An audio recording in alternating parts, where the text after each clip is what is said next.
All right, let's see here. It is my great pleasure to introduce Michael Hauan, AC0G, who will be speaking on multistatic HF time signal analysis for ionospheric sounding and TEC estimation. Take it away. It's a pleasure to be here. A little bit intimidating. I fall into the category of amateur. I'm not a scientist, I'm not an engineer, I'm not a metrologist, I'm not a physicist. I don't even play them on TV. I am a ham, though, and I do have Bodnar, and I have a 888, and some antennas. And so my interest was originated in one of the topics just mentioned, which was the discrimination of WWV and WWVH on shared frequencies, and also to see what I could squeeze out of this little package combined with the software that Phil Karn has written to provide us with the output of that radio. So a 888 by itself without a GPSDO is still a pretty impressive piece of software, especially combined with K9Q radio. Oops, beg your pardon. But by itself, you can detect stations, you can get some coarse propagation information, you can get signal levels, you can look at waterfalls like K9Q web shows, and so on and so forth. When you add a GPSDO, you've got some significant frequency precision, and you can start to do analyses of carrier phase Dopplers. You can do differential total electron count estimations. You can get some scintillation information. If you add PPS information and greater time precision, you can start to get even finer degrees of detail. The idea basically, though, is that as the ruler gets better and better, as your measurement instruments gets better and better, you can determine and measure finer and finer degrees of detail about what's happening in the ionosphere. And so my objective was to see whether with just those two pieces of kit, I can move from Tier 1 into Tier 2 and Tier 3. Paul Elliott will discuss next how we move into Tier 4, which is very exciting. But anybody who has these two pieces of equipment, the 888 and a GPSDO, we can start to do some interesting stuff. The way I'm trying to, in effect, the first thing I tried to do was see if I could get better time precision. And this turned out to be a pretty interesting endeavor. By listening carefully to the time signal standard stations which we're listening to, so there's a total of 17 broadcasts between WWV, WWVH, CHU from Canada broadcasting 3 frequencies, and BPM broadcasting out of Pucheng, China. You've got 17 different broadcasts to listen to on 9 frequencies. So it eventually became clear to me that the timing accuracy was what was going to enable me to see just exactly what I could get out of that. What you can see here are some of the characteristics and the methods for getting better time estimation. What I'm trying to do is recover UTC, get as close as possible to what UTC is just by listening to the time standard stations. That's where the information is. And knowing I have this great ruler provided by the GPSDO. I'm listening to the front edge of some of the timing ticks that are characteristic of these broadcasting stations. I'm using match filter correlation to line up a standard expected signal with the real received signal, doing some weighted ensemble estimations, and putting together an estimation of D clock, delta clock, the difference between what my local system has and what UTC is, which is going to be a combination of the actual real time it takes to propagate electromagnetic signal through even free space, plus whatever delay there is from the ionosphere. So this gives you an idea of some of the differences. Pay attention, this is a log scale. A regular simple system clock is going to be pretty inaccurate.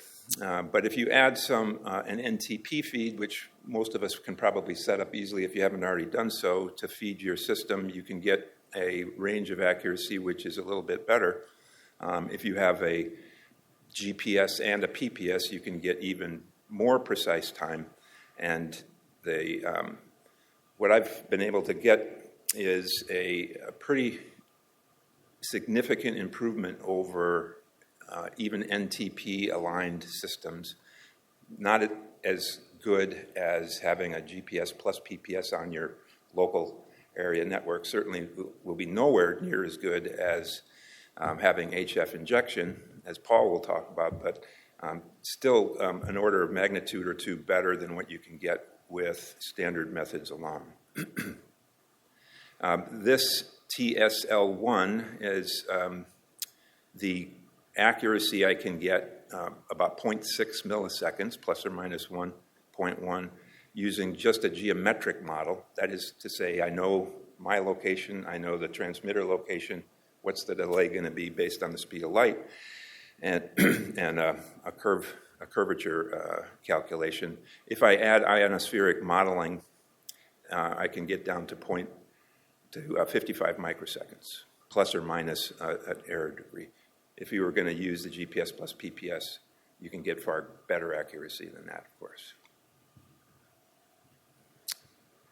So Kalman filter is one of the techniques I'm using, which is a technique that combines both the measurements you make and the method, a methodological prediction based on ionospheric modeling.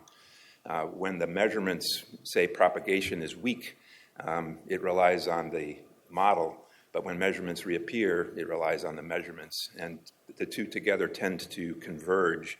And this is just a graph of a fairly steady state Kalman conversion. You've got the error bars here, and then the drift of the time estimation along the center line. If anybody is a metrologist, this is Allen deviation. With this simple software estimation, I can get down into a 10 to the minus 8th range, which is not too bad. The error of the GPSDO is in the range of 10 to the minus 12th, so it's considerably better, but it means I can measure the difference between those two and get some good quality measurements of the ionosphere. This is kind of, on shared channels, it's kind of noisy. There are 3 contributors to the signal on 2.5, 5, 10, and 15, BPM out of China, and WWV and WWVH. This is a graph of the test signal that Christina and the working group with WWV has injected into the WWV and WWVH signals for the past several years, indicating that ability to discriminate those two is a fairly simple one. You know, they conveniently occur at different times of the minute, or of the hour rather. WWV at 8 past the hour and WWVH at 44 past the hour. So I'm getting some discrimination on the basis of that. There's other features that discriminate WWV and WWVH and BPM for that matter, that I do try to rely on to make a difference, to tell the difference rather. This is a busy slide, I apologize, but this should be familiar to you. This is a spectrogram, and in this case it's on, these are one of the shared frequencies. In this case it's 15 megahertz.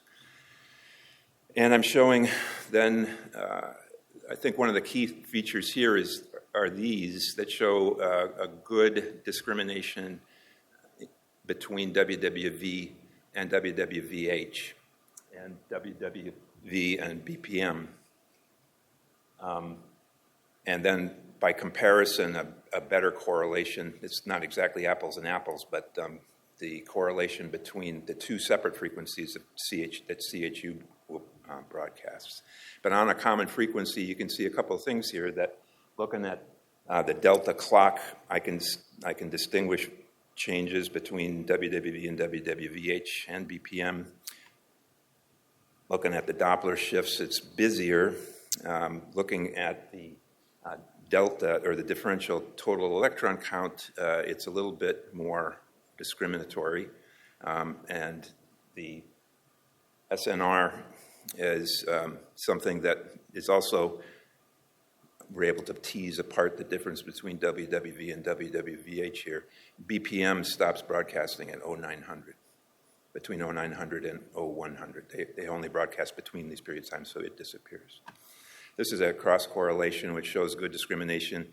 One of the problems that we have on shared frequencies is that both BPM and WWV use 1,000 hertz as their timing tick frequency. So this is an instance of a contamination between the two. But otherwise, we're getting pretty good discrimination in comparing WWV and WWVH across the board.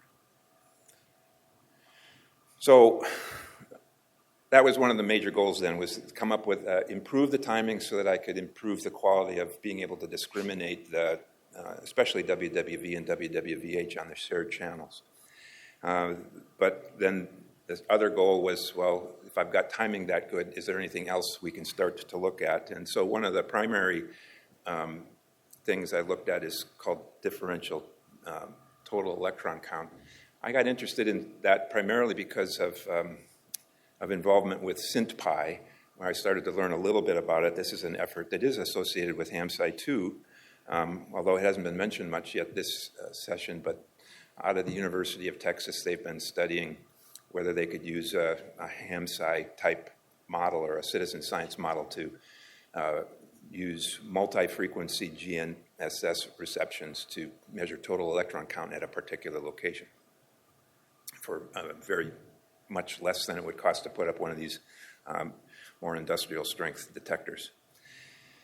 But it turns out that the same methodology used to determine that for a GPS satellite is a little troublesome for getting an absolute total electron count at HF. The difference between in the path delay at HF frequencies is below the level of the noise in the ionospheric models. However, the differential total electron count, that is measuring the difference in the change in the total electron count as a function of Doppler shift, is something you can pick up. So this is an example of WWV CHU. These are CHU channels, rather. You can see the list of frequencies up here, and these are WWV channels and the DTEC over a 24-hour period. The curve on the solar angle is a little bit different because they're different paths. One is to Fort Collins from my location, and one is to Ottawa. And it looks a little bit busy. These are combined. So if you look at a single frequency, this is CHU at 3.33 megahertz. You can see the typical carrier spectrogram, which similar to what we've seen before.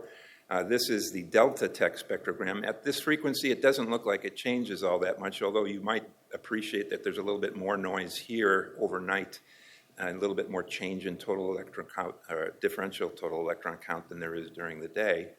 But there is a change here, and if you look at the next slide, this is going up to the 7.65 or 85 frequency, and you see much more variation at nighttime in the total electron count.